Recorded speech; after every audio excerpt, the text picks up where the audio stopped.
Ultranoticias. Periodismo que genera valor a México. Bueno, vámonos. Vamos a darle un giro al asunto, que puede que no tanto, porque lo que vamos a hablar es de economía y del crecimiento. José Manuel Martínez es director de editorial de CNN Expansión y está con usted y con nosotros. José Manuel, como siempre, gracias. ¿Cómo has estado? Al contrario, Javier, muy buenas tardes. Muy bien, gracias.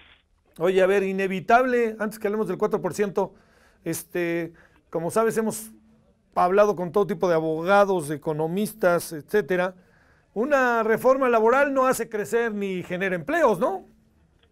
No totalmente, sin duda, pero tiene elementos que sobre todo hacen que permee el crecimiento económico a una mejor forma de vida de cada uno de los mexicanos. Y es evidente que se requieren reformas. Desde hace mucho se está buscando el que haya una forma de flexibilizar la contratación y, ¿por qué no, el despido también de los trabajadores?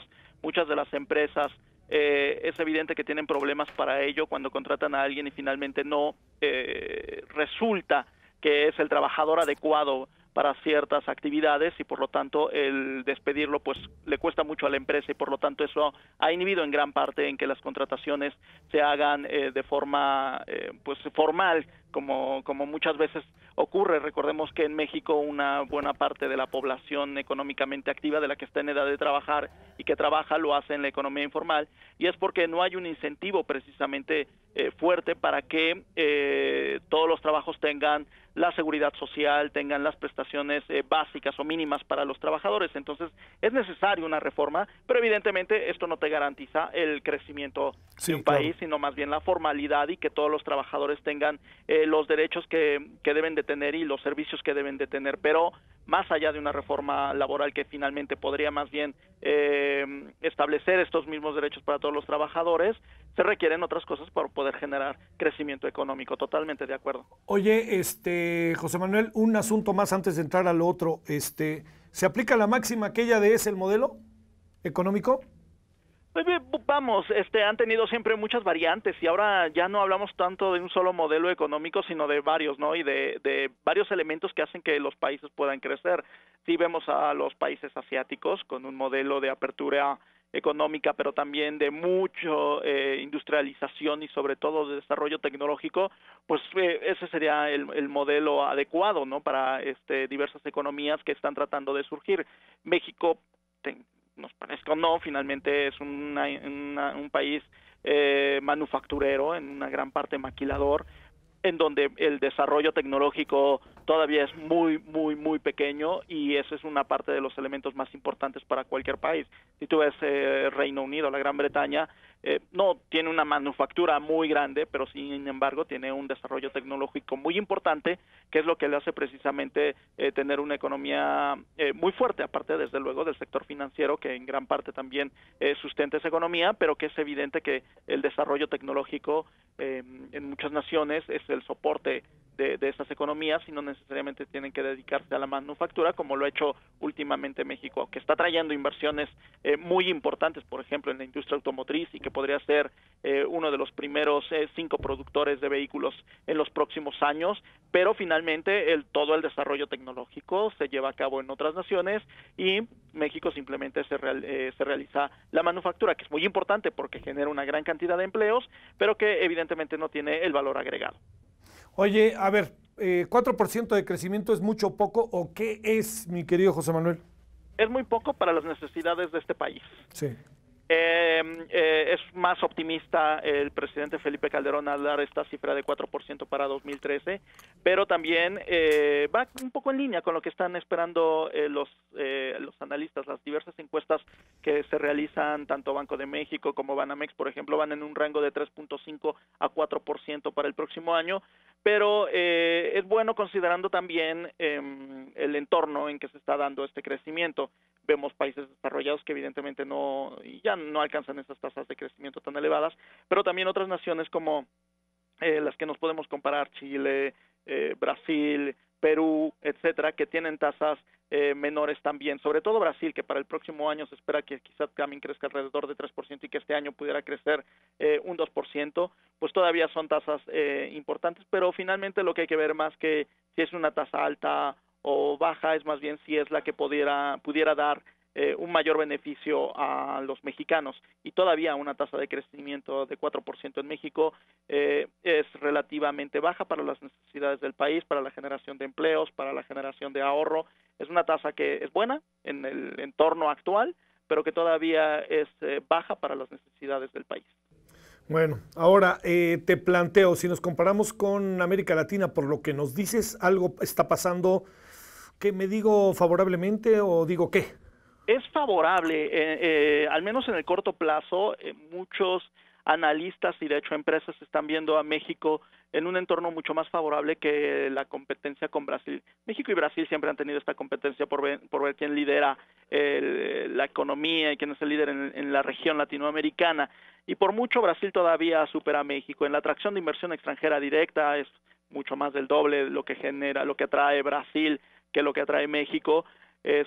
Pero finalmente también hay que ver lo que tradicionalmente dicen los economistas, los fundamentales.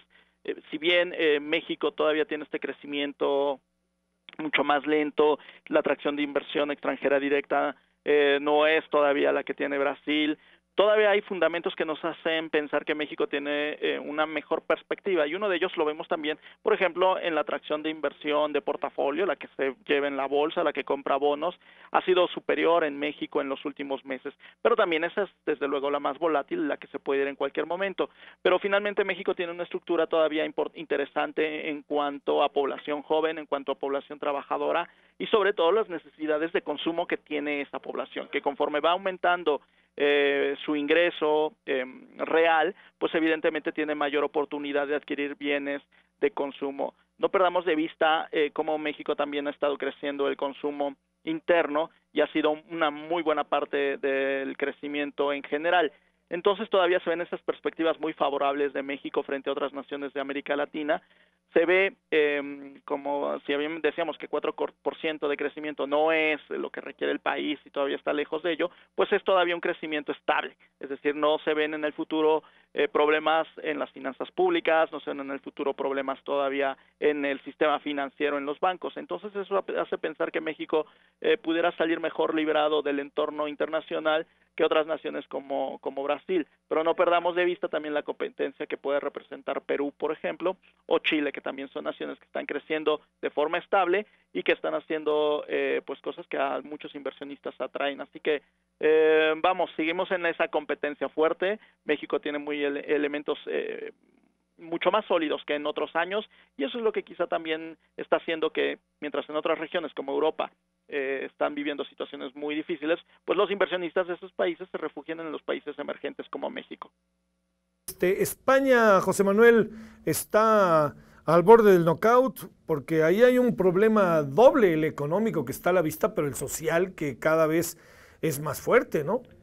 Claro, es algo de lo que hemos comentado desde hace mucho. Finalmente, ¿hasta cuánto van a poder aguantar los españoles, o ese colchón de crecimiento y de ahorro que se generó en las épocas de jauja, pues cuánto va a aguantar el rebote? Porque es evidente que las tasas de desempleo en España, que son muy elevadas, han durado durante mucho tiempo elevadas porque tenían un colchón de ahorro muy interesante las familias españolas, pero eso pues poco a poco se va a ir acabando. Entonces los problemas sociales se han estado intensificando, ya vemos cómo ha habido estas marchas y protestas, y sobre todo ahora que el gobierno español, el gobierno de Mariano Rajoy, ha empezado a reducir, o va a empezar a reducir para 2013 su gasto público en alrededor de 9%, está estableciendo nuevos impuestos, aunque son impuestos como por ejemplo las loterías, pero evidentemente todavía tiene un problema muy importante. Y lo que se habla más bien fuerte ahorita es que ¿por qué España no ha solicitado un rescate cuando vemos que sus finanzas públicas son totalmente muy deficitarias, que el costo de su deuda se está incrementando fuertemente? Eso es lo que genera mucha incertidumbre, y pues el gobierno de Mariano Rajoy está aplicando estas medidas. Algunos prevén que precisamente antes de que solicite un rescate está ajustando el cinturón para que ese rescate, entonces las condiciones no sean tan fuertes como se las impusieron a Grecia, pero que evidentemente va a tener que tener un mayor ajuste en los próximos años. Es evidente, y los problemas sociales, ahora los problemas de independencia también de algunas regiones que están demandando, pues se fortalecen y será un foco rojo en los próximos meses. José Manuel Martínez, director editorial CNN Expansión. Muchas gracias, José Manuel, como siempre, que tomaste la llamada. Al contrario, Javier, un abrazo. Gracias, hasta luego, José Manuel. Bueno, pase usted un buen viernes, haga de su vida un papalote a partir de las 9 de este momento, descanse, pásela bien, goce el fin de semana, es quincena, entonces hay que estar más a las vivas que de costumbre, y ya lo sabe que el próximo lunes, que ya es octubre, estaremos con usted en punto de las 13 horas en radio y televisión, o a las 20:30 horas a través de este resumen que usted está en este momento finalmente terminando de ver. Buen fin de semana, gracias en nombre de todos, pásela bien, adiós.